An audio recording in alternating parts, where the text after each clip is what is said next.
میں تمہیں اللہ اس کے رسول کا واسطہ دیتا ہوں، امت بن کے رہو، مسلم بن کے رہو، کوئی گنجائش نہیں، اپنے اپنے عقیدے پر پکے رہو، دوسرے کے لیے گنجائش رکھو، اپنے اپنے عقیدے پر پکے رہو، دوسرے کے لیے گنجائش رکھو۔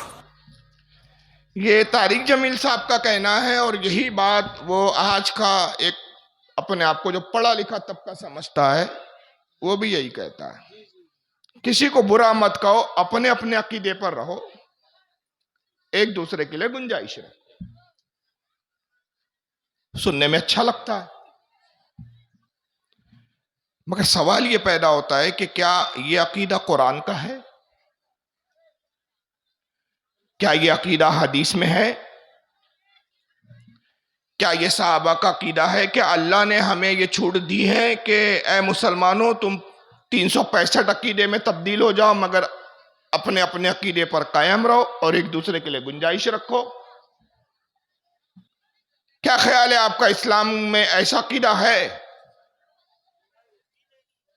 اور اگر ایسا عقیدہ ہے کہ ایک دوسرے کے لیے گنجائش رکھو اور اپنے اپنے عقیدے پر قائم رہو، یہ جملہ یاد رکھیے گا، پورے اسی جملے پر میری تقریر ہے آگے کی۔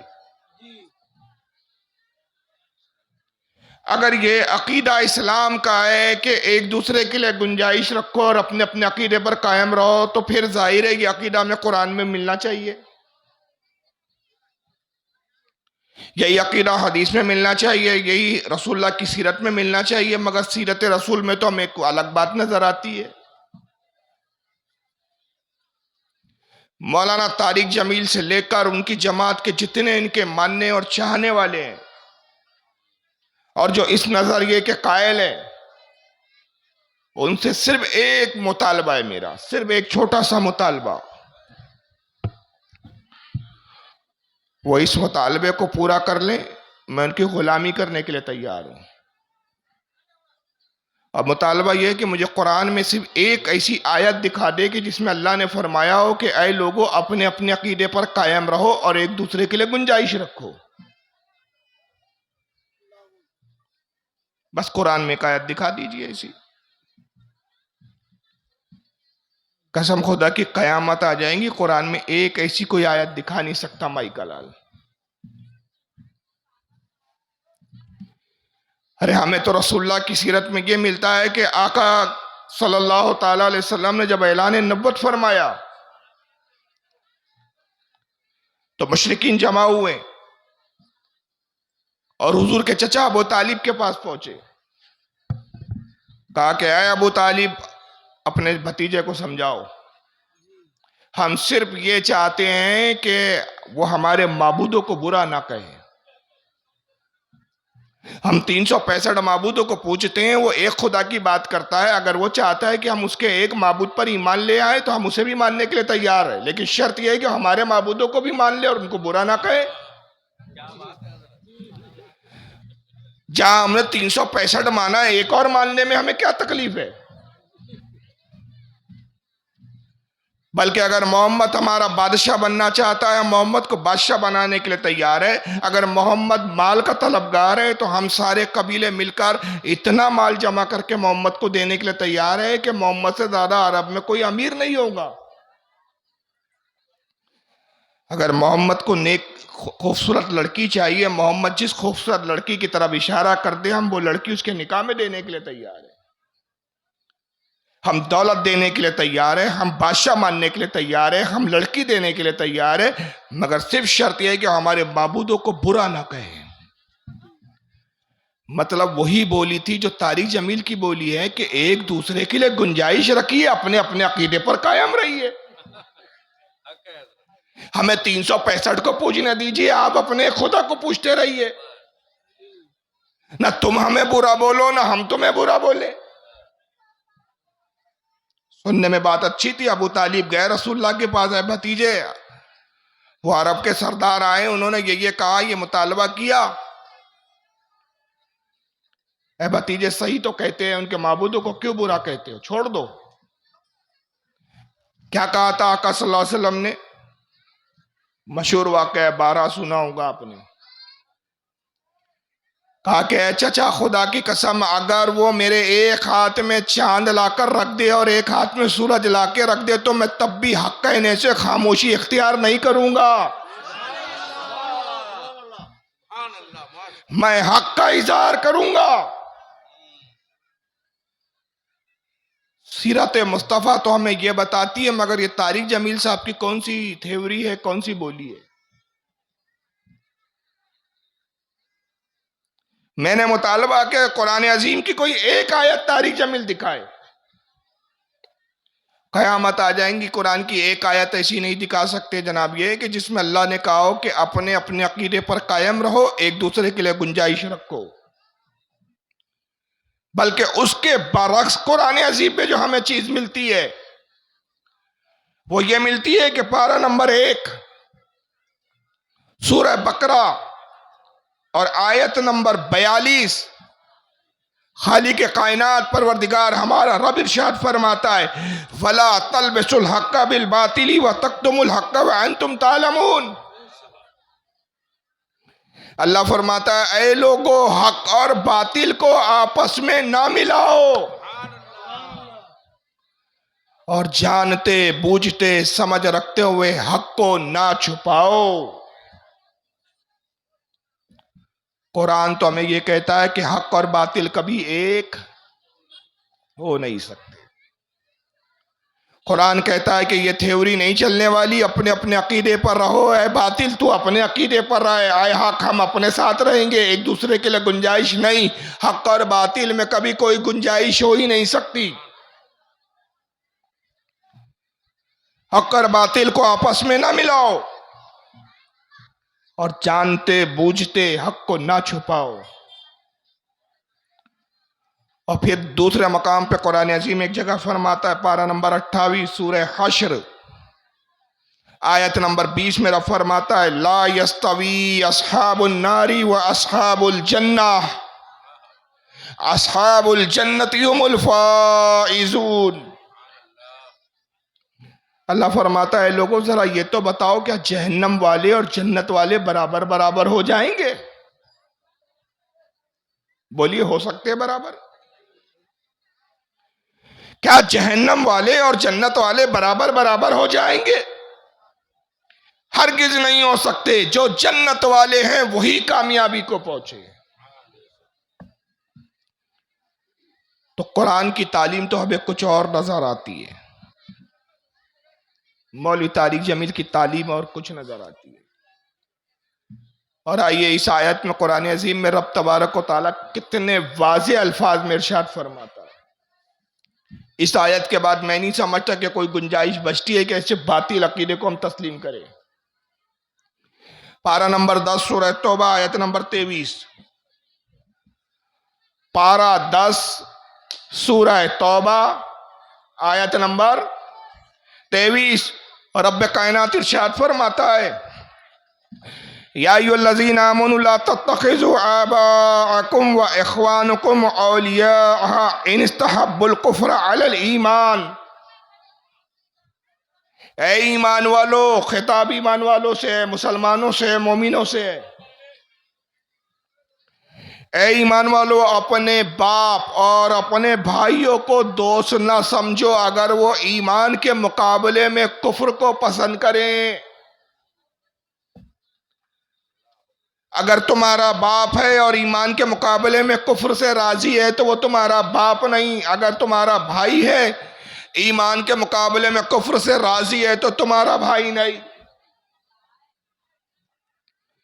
اللہ فرماتا ہے کہ باپ کا رشتہ، بھائی کا رشتہ، یہ سارے رشتے تب تک قائم ہیں کہ جب حق کو حق تسلیم کیا جائے۔ اگر ایمان کے مقابلے میں کفر کو پسند کرو گے، رب کائنات فرماتا ہے کہ تمہارے دوست نہیں ہو سکتے، تمہارا باپ نہیں ہو سکتا، تمہارا بھائی نہیں ہو سکتا۔ وَمَن يَتَوَلَّهُم مِّنكُمْ فَأُولَٰئِكَ هُمُ الظَّالِمُونَ۔ اور جو کوئی تم میں سے ان سے دوستی کرے وہ انہی میں سے ہے۔ یعنی کفر سے اگر راضی رہے تو انجام اور حشر کفر کے ساتھ ہی ہوگا۔ تو قرآن عظیم تو واضح کہتا ہے کہ سارے رشتے اس وقت محکم ہے، مستحکم ہے، مضبوط ہے، جڑے ہوئے جب تک ایمان کا رشتہ جڑا ہوا ہے، اور جہاں ایمان نہیں وہاں کفر اور ایمان میں کبھی دوستی ہو نہیں سکتی۔ مگر طارق جمیل صاحب کی جو باتیں ہوتی ہے وہ بڑی فریب والی ہوتی ہے، اور اسی پر فریب بات میں طارق جمیل آگے ایک بات اور کہتے ہیں، اسی کے آگے یہ بھی سنتے چلیے۔ وہ تمہیں فرقوں میں بانٹ کر گئے تھے یا امت بنا کر گئے تھے؟ کیوں اس نادان کھیل میں اپنی زندگی برباد کرتے ہو؟ کیوں؟ ارے بھائی اسکرین ہی لگا رہنے دو یار، ہٹاؤ مت اس کو، اسکرین پہ ہی رہنے دو۔ وہ تمہیں فرقوں میں بانٹ کر گئے تھے یا امت بنا کر گئے تھے؟ کیوں اس نادان کھیل میں اپنی زندگی برباد کرتے ہو؟ کیوں نہیں مسلمان بن کے رہتے ہو؟ اس امت میں اختلاف شروع سے ہے، ہمیشہ رہے گا، یہاں تک نہ جاؤ کہ ایک دوسرے پر کفر کے فتوے۔ جنت میں کون جائے گا؟ یہ طارق جمیل صاحب کا درد ہے۔ اس امت میں اختلاف شروع سے رہا ہے، اس حد تک نہ جاؤ کہ ایک دوسرے پر کفر کے فتوے۔ جنت میں کون جائے گا؟ اگر سب کو کافر بولتے رہو گے، سب کو ایمان سے خارج کرتے رہو گے تو جنت تو خالی رہ جائے گی۔ گویا طارق جمیل صاحب کو اللہ نے ذمہ داری دی ہے کہ طارق جمیل دنیا میں جب تک ہو ساری جنت بھرنے کا ٹھیکہ تمہیں نے لے رکھا ہے۔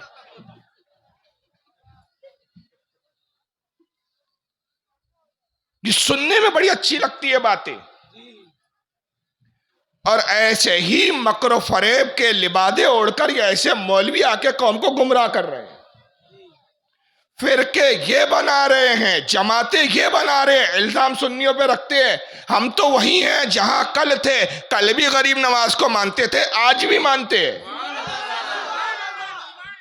بزرگوں سے تو تم ہٹے ہو، مزاروں کو تم نے چھوڑا ہے، اپنے اسلاف کی تعلیمات کو تم نے اپنے پیٹھ کے پیچھے ڈالا ہے، فرقے تم بناتے ہو، جماعتیں تم بناتے ہو، نئی نئی جماعت میں تم جاتے ہو، اور جب تم سے کہا جاتا ہے کہ بھائی کیوں سنی تھے، سنیت کو کیوں چھوڑ دیے، سنی تھے دیوبندی کیوں بن گئے، سنی تھے اہل حدیث کیوں بن گئے، تو کہتے ہو حق آج سمجھ میں آیا ہے، ہمارے باپ دادا قبر پچوا تھے، ہمارے باپ دادا مشرک تھے، آج اللہ نے ہم کو توفیق دی۔ ابے جاہل، اسلام 1400 سال پہلے آیا کہ ابھی آیا، تجھے توفیق آج ملی؟ اتنی تاخیر اور دیری کے ساتھ چل رہا ہے تو؟ یاد رکھیے جتنا رسول اللہ کی طرف ہم پیچھے جائیں گے اتنا اسلام سے قریب ہوتے جائیں گے، جتنا آگے بڑھیں گے نئے نئے فرقے ملیں گے اتنا رسول سے دور ہوتے جائیں گے۔ اس امت میں جو اختلاف رہا جس میں ایک دوسرے کو کافر نہیں کہا گیا وہ فروعی اختلاف ہے، یاد رکھیے، وہ مسائل کا اختلاف ہے۔ جیسے امام شافعی کو امام ابو حنیفہ سے اختلاف تھا، امام ابو حنیفہ کو امام شافعی سے اختلاف تھا، امام مالک کو امام ابو حنیفہ سے اختلاف تھا، امام شافعی کو امام احمد ابن حنبل سے اختلاف تھا، امام احمد ابن حنبل کو امام شافعی سے اختلاف تھا، مگر یہ اختلاف فروعی اختلاف تھا، مسائل کے اختلاف تھے، ایمان اور کفر کے اختلاف نہیں تھے، اور مسائل کے اختلاف کی بنیاد پر ایک دوسرے کو کافر نہیں کہا جاتا۔ کافر اس وقت کہا جاتا ہے کہ جب اختلاف عقیدے میں ہو۔ جو آج فرقے بن رہے ہیں، بن چکے ہیں، بن رہے ہیں، ان سے جو اختلاف ہے وہ کفر و ایمان کا اختلاف ہے۔ اور طارق جمیل صاحب کہہ رہے ہیں کہ اگر ایک دوسرے کو کافر کہوں گے تو جنت میں کون جائیں گا؟ تو اس کا جواب یہ دینا چاہتا ہوں کہ مولوی طارق جمیل صاحب آپ اس فکر میں گھلیے مت، جنت میں وہی جائیں گا جس کو آقا چاہیں گے۔ اس لیے کہ جنت آقا کو اللہ نے ہبا کر دی، اور میرے آقا نے بتا دیا 72 جہنم میں جائیں گے، ایک جنت میں جائے گا۔ رسول نے یہ نہیں بتایا کہ ایک دوسرے کے لیے گنجائش رکھو، سب کے سب جنت میں جائیں گے۔ حضور نے کہا سب نہیں جائیں گے، کتنے جائیں گا؟ ایک ہی فرقہ جائیں گا، اور وہ ہوں گے اہل سنت و جماعت۔ اور ہمارا دعویٰ ہے کہ وہ اہل سنت و جماعت ہم ہی ہیں۔ اب آپ کہیں گے اس کی دلیل کیا ہے؟ تو طارق جمیل کا پہلا بیان یاد کر لیجئے، ایک دوسرے کے لیے گنجائش رکھو۔ یہ تاریخ اسلام میں ایک پہلا فرقہ جو نکلا تھا وہ شیعہ فرقہ تھا۔ اس شیعہ فرقے کی خدا کے تعلق سے کیا عقیدہ ہے؟ اس فرقے کا ایک موجودہ مولوی میں دکھانا چاہتا ہوں جو زندہ ہے، موجود ہے، جوان ہے، اور یہ تقریباً ہر آج کے موجودہ شیعہ مولوی کا عقیدہ ہے۔ آئیے ذرا دیکھیے اس مولوی کو، نام ہے عاقب رضا۔ سرکار ابو طالب نے سوچا علی 13 رجب کو فجر کے وقت آیا۔ سرکار ابو طالب نے سوچا علی 13 رجب کو فجر کے وقت آیا کہ چلو آج وہ جو مکہ میں پادری بنا بیٹھا تھا اور ہر ایک کو ذائچہ بناتا تھا کہ فلاں بچہ کب پیدا ہوگا، وہ کن خصوصیات کا مالک ہوگا، وہ کیا کرے گا کیا نہیں کرے گا، ابو طالب کہتے ہیں میرے دل میں خیال آیا، پہلی بار یہ بات کہہ رہا ہوں، ابو طالب کہتے ہیں میرے دل میں خیال آیا کہ میں جاؤں اور اسے جا کر پوچھوں کہ بتا 13 رجب کو فجر کے وقت اس وقت میں آنے والا بچہ کن صفات کا مالک ہوگا۔ یہ سوچ کر ڈی جی خان والوں سوچ میں نہ پڑنا، چلو نجف اور مکہ چلتے ہیں۔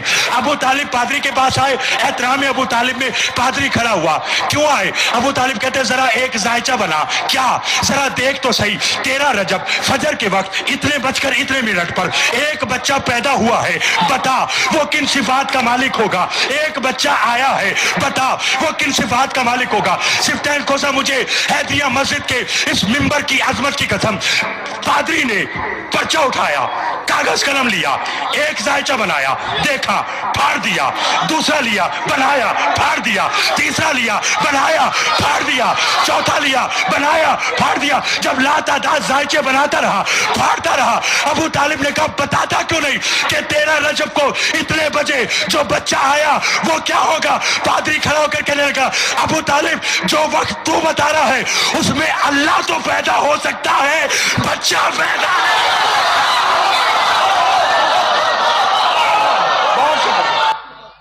کیا سمجھے آپ؟ سرکار 13 رجب کو حضرت علی پیدا ہوئے، یہ مولوی بیان کر رہا ہے۔ علی کے والد ابو طالب ایک پادری کے پاس پہنچے، کہا چلو اس سے اس بچے کا مستقبل پوچھتے ہیں۔ کہا 13 رجب اس وقت اس گھڑی میں بچہ پیدا ہوا، ذرا بتا تو اس بچے کا مستقبل کیا ہے۔ پادری نے کاغذ اٹھایا، ذائچے بنایا۔ ذائچہ سمجھتا ہے نا؟ نہیں سمجھتا؟ یہ جو چوچا کرنے والے، غیب کے علم کے دعوے کرنے والے ہوتے ہیں، یہ ڈائیگرام بناتے، ڈبے بناتے، اس میں عدد لکھتے ہیں، اس کے حساب سے وہ مستقبل بتاتے کسی، اس کو کہتے ہیں ذائچہ بنانا۔ ذائچہ بنایا، لیا، کچھ بنایا، اتارا، لکھا، کاغذ کو موڑا، پھینک دیا، دوسرا کاغذ لیا، پھر ذائچہ بنایا، پھر پھینک دیا، تیسرا ذائچہ بنایا، چوتھا بنایا، پھینکتا رہا۔ اسی کو ہندو لوگ بولتے ہیں نا، وہ کیا بولتے ہیں؟ کنڈلی بنانا، اسی کو اردو میں ذائچہ بنانا بولتے ہیں۔ اب سمجھ گئے ہوں گے آپ۔ کنڈلی بنایا، اس نے ایک کنڈلی بنایا، پھینک دیا، دوسری کنڈلی بنایا، بچے کی پھینک دیا، تیسری، کئی کاغذ کی کنڈلیاں بنا کر پھینکتا رہا۔ ابو طالب حیران ہو گئے، کہا کیا بات ہے، کچھ بتاتا کیوں نہیں؟ بس کاغذوں پہ اتار رہا ہے، لکھ رہا، پھینک رہا۔ اس نے کہا ابو طالب جس گھڑی، جس بچے کی پیدائش کی تو بات کر رہا ہے، اس گھڑی میں اللہ تو پیدا ہو سکتا ہے، بچہ پیدا نہیں ہو سکتا۔ یہ پیدا ہونے والا بچہ نہیں ہے، یہ اللہ ہے۔ سارا مجمع سبحان اللہ سبحان اللہ کہہ رہا ہے۔ یہ شیعہ میں ایک ایسا طبقہ ہے، یہ نصیری فرقہ کہلاتا ہے، اسے نصیری فرقہ کہتے ہیں۔ یہ شیعوں کا فرقہ ہے۔ یہ پرانا فرقہ ہے اور آج تک موجود ہے. یہ آج کے مولوی ہے جو ویڈیو پہ ڈنکے کی چوٹ پر اپنے عقیدے کا اظہار کر رہے ہیں. ظاہر ہے 1400 سال پرانا تو ویڈیو نہیں ہو سکتا. آئیے اسی فرقے کا، اسی جماعت کا، اسی شیعہ فرقے کا ایک اور مولوی دیکھ لیجئے. اس کا نام ہے جعفر جٹوئی. ذرا سنیے یہ کیا کہتا ہے. گاڑی میرے پاس ہے، یہ چابی ابھی دوں گا. دیکھیں چیلنج کے ساتھ بول رہا ہے. ان کو اپنے باطل عقیدے پر یقین کتنا ہے. گاڑی دوں گا بولتا، چابی دوں گا. پاکستان کا رہنے والا ہے، لاہور میں آؤ بولتا وہاں جو میرا گھر ہے پراپرٹی ہے وہ بھی دے دوں گا. اب چیلنج کرتا ہے، وہ سنیے. ابھی گاڑی میرے پاس ہے، یہ چابی ابھی دوں گا. باقی جتنی جائیداد لاہور جا کے تمہارے نام لگوا دوں گا. کوئی بندہ اٹھے، کوئی اٹھے، وہ مجھے حضرت سلمان فارسی سے ایک سوال ثابت کرے کہ کبھی سلمان نے علی سے پوچھا ہو یا علی یہ تخت خلافت آپ کا ہے، چھینتے کیوں نہیں؟ جنہوں نے بطول کا حق نہیں دیا ان کے دربار میں کیوں جاتے ہو؟ جو محمد کے جنازے میں نہیں ہے آپ ان کے پاس بیٹھتے کیوں ہو؟ سلمان کے اسکندر ہی نہیں، سلمان کے اسٹیٹس ہی نہیں، سلمان یہ باتیں پوچھتا ہی نہیں، چونکہ سلمان کو پتا ہے علی ممبر پہ ہو یا مصلی پہ ہو خلیفہ علی ہے.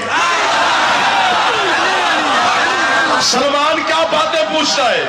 سلمان کیا پوچھتا ہے؟ سلمان کہتے مولا آپ کب سے ہیں؟ مجبوری ہے میری، میں بٹن کھولوں، سوٹر اتاروں، باہر ٹنگوں، میز بھننا سبھی کر جا کے تم میں پھینکوں، پھر مجھے دعوت دو گے. سلمان کہتے مولا آپ کب سے ہیں؟ علی فرماتے جب سے وہ ہے.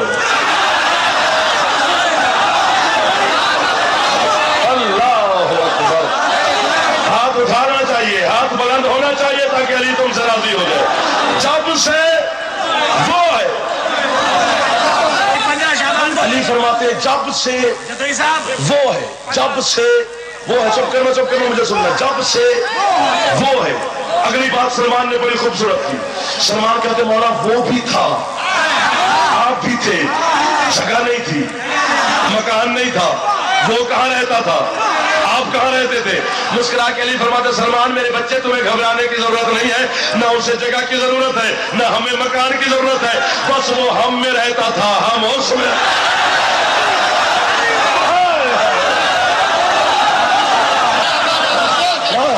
وہ ہم میں رہتا تھا، ہم اس میں رہتے تھے.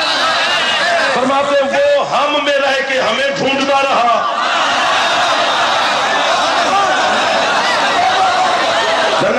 ہم اس میں رہ کے اسے ڈھونڈتے رہے. بس ایسے سلمان گزرتی رہی. سلمان فارسی نے کبھی یہ سوال نہیں کیا. تو کہتا ہے اگر کوئی ثابت کر دے کہ سلمان فارسی نے اس طرح کے سوال کیا تو گاڑی بھی دوں گا، مکان بھی دے دوں گا. سلمان فارسی صحابی رسول ہے. اللہ کی لعنت ہے جھوٹے پر. سلمان فارسی جیسا جلیل القدر صحابی ایسا سوال کر ہی نہیں سکتا. اور معاذ اللہ مولا علی پہ تہمت لگا رہا ہے کہ علی نے ایسی بکواس کی. استغفر اللہ، لا حول ولا، جو کھلا شرک ہے. ارے جنہوں نے علی کے زمانے میں علی کو خدا کہا، علی نے ان کو زندہ جلا دیا. اور یہاں سے بھی طارق جمیل کی وہ تھیوری غلط ہو جاتی ہے. اپنے اپنے عقیدے پر قائم رہو، ایک دوسرے کے لیے گنجائش رکھو.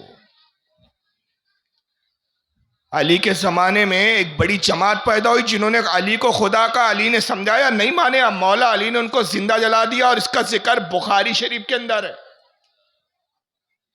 پڑھا کرو مسلمانوں، پڑھو، جانو اپنے عقیدے کو. معلوم نہیں ہے، پڑھتے نہیں ہو، علم ہے نہیں، اس لیے جو جیسا آتا ہے جدھر ڈمرو گھماتا ہے ادھر چلے جاتے ہو. سلمان فارسی نے پوچھا کہ علی بتائیے آپ کب سے ہیں؟ علی نے کہا جب سے وہ ہے. کہا وہ بھی تھا، آپ بھی تھے. زمین نہیں تھی، مکان نہیں تھا، جگہ نہیں تھی، تو آپ کہاں تھے، وہ کہاں تھا؟ تو علی نے جواب دیا کہ نہ اسے جگہ کی ضرورت، نہ ہمیں مکان کی ضرورت. وہ ہم میں رہتا تھا، ہم اس میں رہتے تھے. ہم اس میں رہ کر اس کو ڈھونڈتے تھے، وہ ہم میں رہ کر ہم کو ڈھونڈتا تھا. ایک دوسرے کو ڈھونڈتے رہتے تھے، بس اسی طرح گزر رہی تھی. یہ عقیدہ اسلامی عقیدہ ہے کہ کفری عقیدہ ہے؟ ذرا آپ بتائیں. کیوں بھائی؟ طارق جمیل کی وہ تھیوری یاد کیجئے نا، اپنے اپنے عقیدے پر قائم رہیے، ایک دوسرے کے لیے گنجائش رکھیے. کیوں کافر بولتے ہو آپ کسی کو؟ اختلاف تو شروع سے رہا امت میں.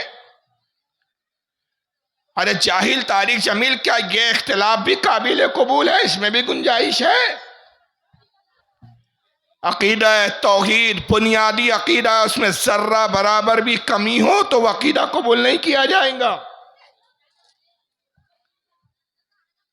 اللہ رب العزت کے بارے میں واضح عقیدہ ہے کہ اللہ فرماتا ہے قل هو اللہ احد اللہ الصمد لم یلد ولم یولد ولم یکن لہ کفوا احد. اے محبوب فرما دے اللہ ایک ہے. کتنا ہے اللہ؟ یاد رکھیے بس. اب اس کے آگے کا ویڈیو دیکھیے گا. اللہ ایک ہے، وہ بے نیاز ہے، اس کو کسی کی پرواہ نہیں. لم یلد ولم یولد، نہ اس نے کسی کو جنا نہ وہ کسی سے جنا گیا. کفوا احد یعنی اس کا کوئی ساجیدار، جوڑی دار، رشتہ دار، عزیز اقارب کوئی نہیں اس کا. وہ یکتا اور تنہا. مگر آئیے شیعوں کا عقیدہ دیکھتے چلیں. یہ ایک دوسرے مولوی صاحب ہے، اب تیسرے مولوی کو دیکھیں. نام علی باقر خمینی اپنی کتاب سیر الصلاۃ میں لکھتے ہیں، خمینی اپنی کتاب سیر الصلاۃ میں لکھتے ہیں، خمینی اپنی کتاب سیر الصلاۃ میں لکھتے ہیں امام کے قول کے ساتھ کچھ بھی نہیں بچے گا. سورج، چاند، ستارے، نجم، کواکب، روحیں، جنس، انس، فرشتے، کچھ بھی نہیں بچے گا، صرف اللہ. اللہ رہ جائے گا. اللہ ہوئی ہوگا بس، اور کچھ نہیں ہوگا. ہر جگہ ہو ہوگا، ہو کا عالم ہوگا. صرف اللہ رہ جائے گا. جب وہ اکیلا رہ جائے گا تو خمینی کہتے ہیں اکیلے میں اس کا دل گھبرائے گا.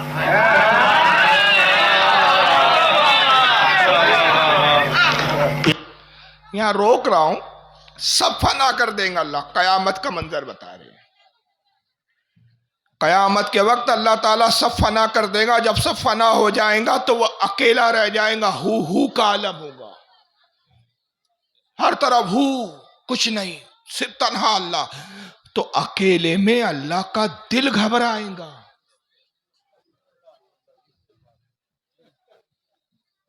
اب ان جاہلوں کو کون سمجھائے کہ اللہ جسم سے پاک، جسمانیات سے پاک، مادوں سے پاک، مٹیریل سے پاک، جگہ سے پاک، جہت سے پاک، سمتوں سے پاک، زمانے سے پاک،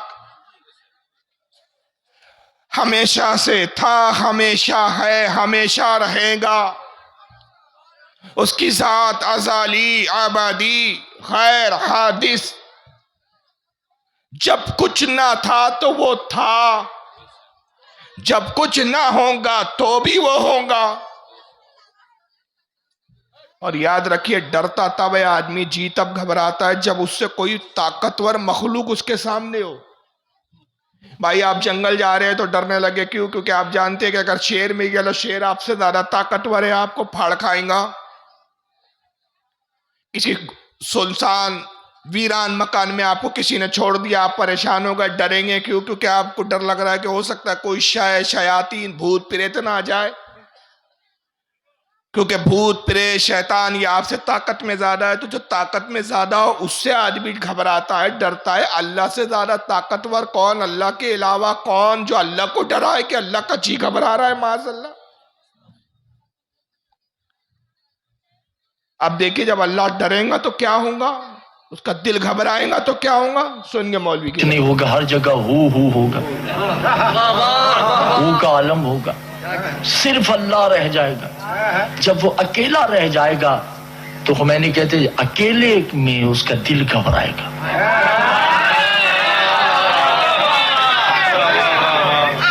پھر دل کا دل پریشان ہوگا، پھر وہ آواز دے گا یتعرف ظلمت ہی، کوئی ہے جو تنہائی میں میرا دل بہلائے. کیا ہو گیا آپ لوگوں کو دیدار محترم؟ کون ہے جو تنہائی میں میرا دل بہلائے؟ یعنی اللہ اتنا لا علم ہے سب فنا کر دیا، اس کو معلوم ہی نہیں کہ کوئی نہیں بچا، پھر بھی آواز لگا رہا ہے کوئی ہے جو میرا دل بہلائے۔ یہ خدا نہیں ہوا، کوئی بادشاہ ہے، کوئی ہے جو ناچ دکھائے، کوئی ہے جو مجرا کرے۔ کیا بنا دیا تم نے خدا کو؟ کیا سمجھتے ہو تم اللہ کو؟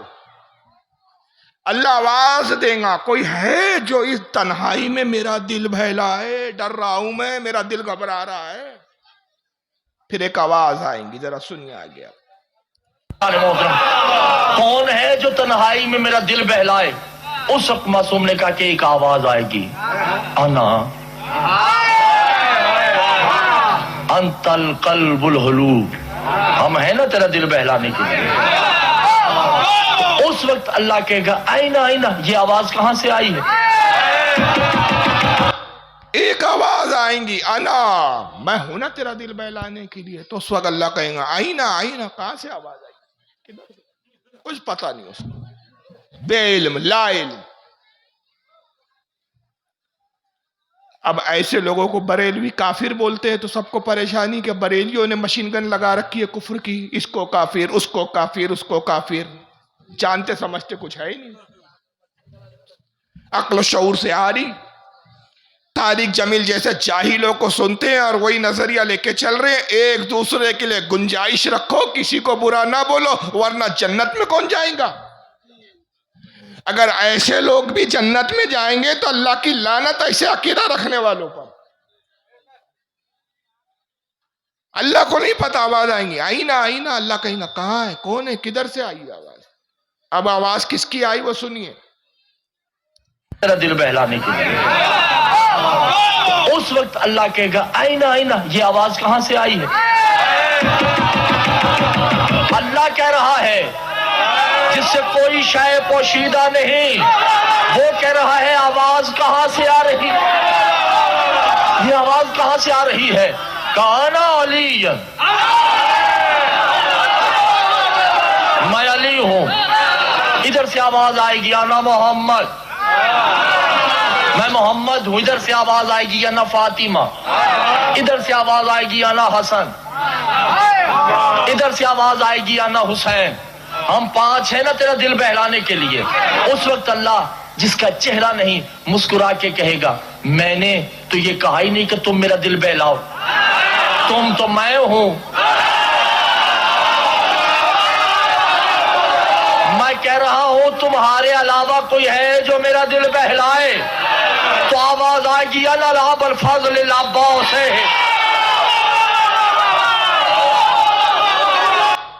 پہلی آواز آئیں گی انا علی، میں علی ہوں۔ دوسری آواز آئیں گی انا محمد، میں محمد ہوں۔ تیسری آواز آئیں گی انا حسن، چوتھی آواز آئیں گی انا حسین، پانچویں آواز آئیں گی انا فاطمہ۔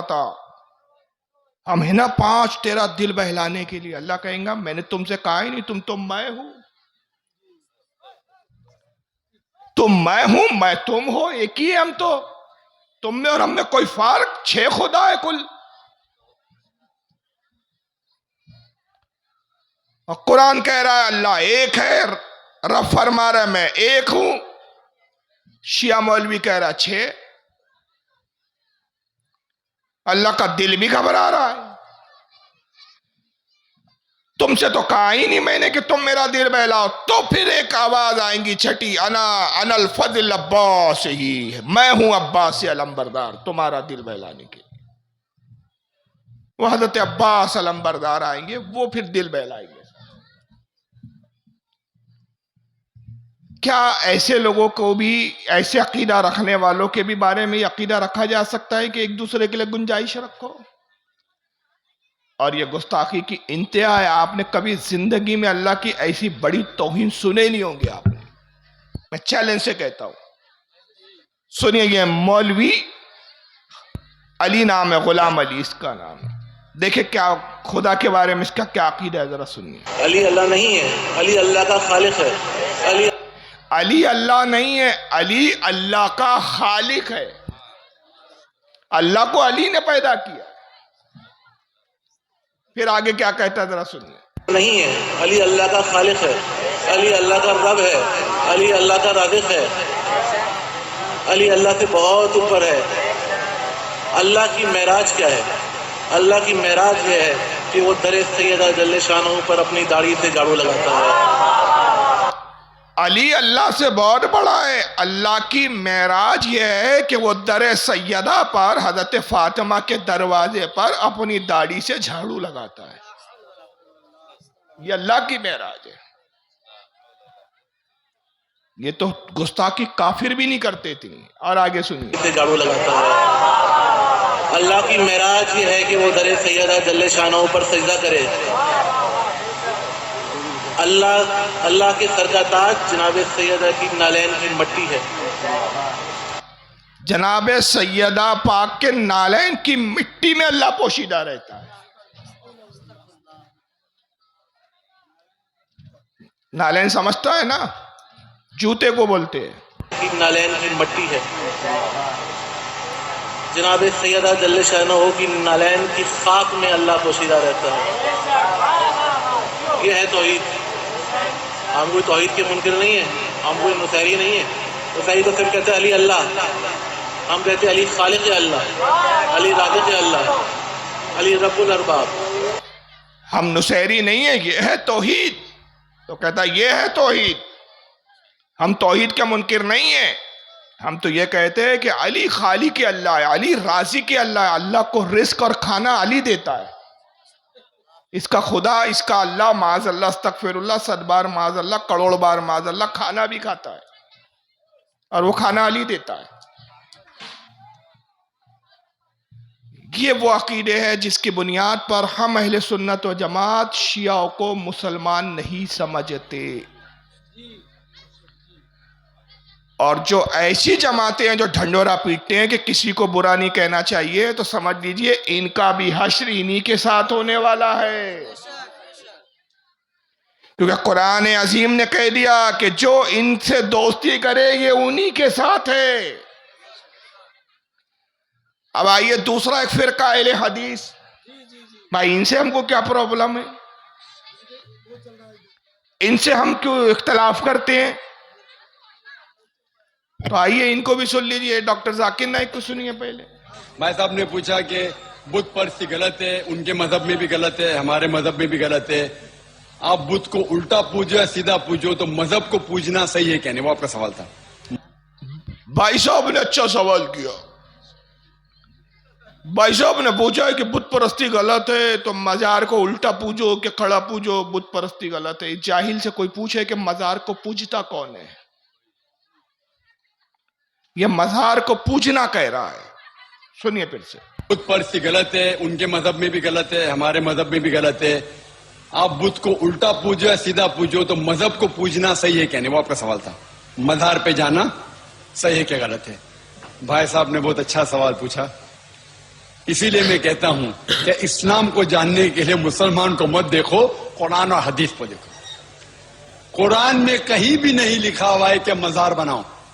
یہاں تک کہ اللہ کے رسول محمد صلی اللہ علیہ وسلم نے کہا کہ کوئی بھی قبر پکی نہیں ہونا چاہیے، اگر پکی ہے تو اس کو زمین سے نشر کرنا چاہیے۔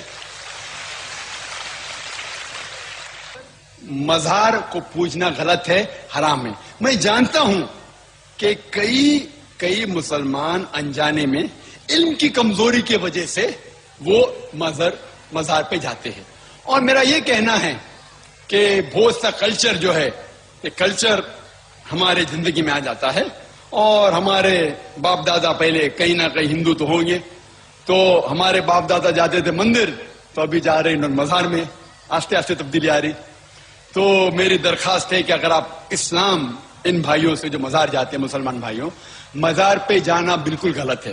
محمد صلی اللہ علیہ وسلم نے کہا کہ آپ قبر پہ جاؤ، اگر آپ قبر پہ جائیں گے تو آپ کو یہ احساس ہوگا کہ آپ کبھی نہ کبھی مرنے والے ہیں، تو اللہ پہ اور یقین کریں گے، آخرت پہ یقین ہوگا۔ اول تو یہ چوچو کا مربع اس کو خود ہی نہیں معلوم ہے بول کے آ رہا ہوں۔ یہ ڈاکٹر پگلا ہے، اس کو ہم بولتے ہیں ڈاکٹر پگلا۔ میڈیکل کام میں فیل ہو گیا تو تقریر کی لائن میں آ گیا۔ پہلے کہتا ہے مزار پہ جانا غلط ہے، پھر بعد میں بولتا اللہ کے رسول نے کہا مزار پہ قبر پہ جاؤ تاکہ تم کو مرنے کا احساس ہو۔ ارے جاہل، جب قبر پہ جانا احساس کرنے کے لیے تو پہلے تو نے کیوں کہا کہ قبر پہ جانا حرام ہے؟ یعنی عجیب پاگل آدمی ہے۔ پھر کہتا ہے مزار کو پوجنا غلط ہے، تو اس جاہل سے کوئی پوچھے کہ مزار کو کون پوچھتا ہے؟ آپ اجمیر کی درگاہ پہ جاتے خواجہ غریب نواز کی مزار پہ، تو کیا پوجتے ہیں کہ اس مزار کی عزت و تعظیم کرتے ہیں؟ عزت و تعظیم کرتے ہیں۔ تعظیم میں کبھی کبھی کوئی چوم لیتا ہے، علماء کا اختلاف ہے، بعض علماء کہتے ہیں چومنا جائز ہے، بعض کہتے ہیں چومنے سے بھی بچا جائے،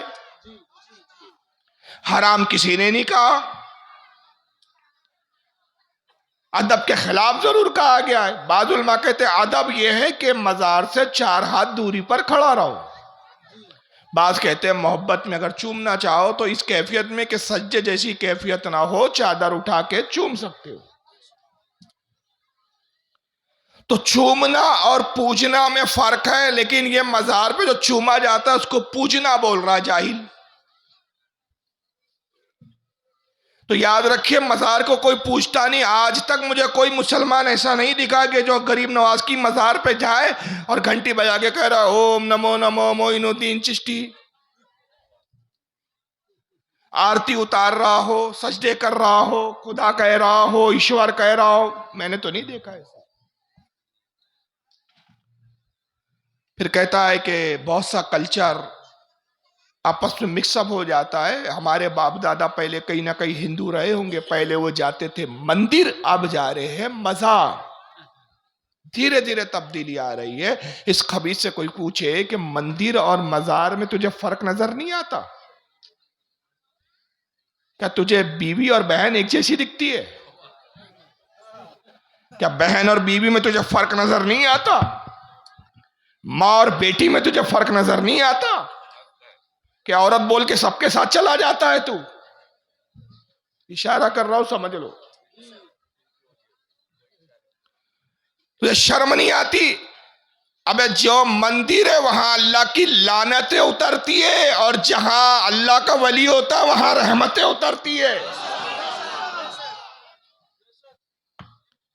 اور کہتا ہے کہ ہمارے باپ دادا کہیں نہ کہیں ہندو تھے، وہ پہلے جاتے تھے مزار، اب جا رہے، پہلے جاتے تھے مندر، اب جا رہے مزار۔ آہستہ آہستہ تبدیلی آ رہی ہے۔ تو مزار پر جانا غلط ہے، مزار پہ جانا جائز نہیں، درست نہیں، حرام ہے۔ اگر مزار پہ جانا حرام ہے تو معاذ اللہ یہ فتویٰ تو بہت دور تک گیا، رسول اللہ تک پہنچا۔ اس لیے کہ صحیح مسلم کی حدیث ہے کہ آقا صلی اللہ تعالی وسلم جب معراج پہ تشریف لے جا رہے ہیں تو جبریل علیہ السلام نے ایک مقام پہ رکوایا، کہا یا محمد، محمد ٹھہریے۔ آقا نے کہا کہ جبریل کیوں رکوا رہے ہو؟ یا رسول اللہ یہ موسیٰ علیہ السلام کی قبر ہے، زیارت کرتے ہوئے چلیے۔ سفر معراج پر آقا جا رہے ہیں، اللہ سے ملاقات کے لیے جا رہے ہیں، لیکن حضرت موسیٰ کی مزار کی زیارت کر رہے ہیں۔ اور صحیح مسلم کی حدیث کے الفاظ ہے کہ آقا فرماتے مررت علی قبر موسیٰ وہو قائم یصلی، میں نے موسیٰ کی قبر کو دیکھا تو موسیٰ کھڑے ہو کر نماز پڑھ رہے تھے۔ گویا حضور نے یہ بھی بتا دیا کہ جو اللہ کا مقبول ہوتا ہے، جو صاحب مزار ہوتا ہے، وہ اپنی قبر میں زندہ ہوتا ہے، مردہ نہیں ہوتا۔ لیکن اس جاہل کو مزار اور اس میں کوئی فرق نظر نہیں آ رہا۔ اور اس سے بڑا ایک اور جاہل ہے ہندوستان میں، یہ مولوی جرجیس، اس کو سن لیا۔ فرق اتنا ہے، دلیل کیا ہے؟ تم کھڑی مورتی کی پوجا کر رہے ہو، وہ پڑی مورتی، ایک پڑی مورتی کی ایک کھڑی مورتی کی۔ یہ شنکر بھگوان کی مورتی ہے، یہ بڑے پیر صاحب کا یا نظام الدین اولیاء کا مزار ہے، یہ احمد رضا خان کا مزار ہے۔ یہ کھڑی مورتی ہے، یہ پڑی ہے، جو کام اس پہ ہو رہا ہے وہی کام تو اس پہ بھی ہو رہا ہے، ورنہ مجھے بتا دو۔ جاہل زمانہ کیا کہہ رہا ہے، پوری ویڈیو سن لیا آپ نے۔ پہلے اشارے سے کہا یہ کھڑی مورتی ہے، اور یہ کھڑی مورتی شنکر بھگوان کی ہے، پڑی مورتی نظام الدین اولیاء کا مزار ہے۔ یہ جاہل سے پوچھو یہ اللہ کے ولی کی قبر مورتی ہے؟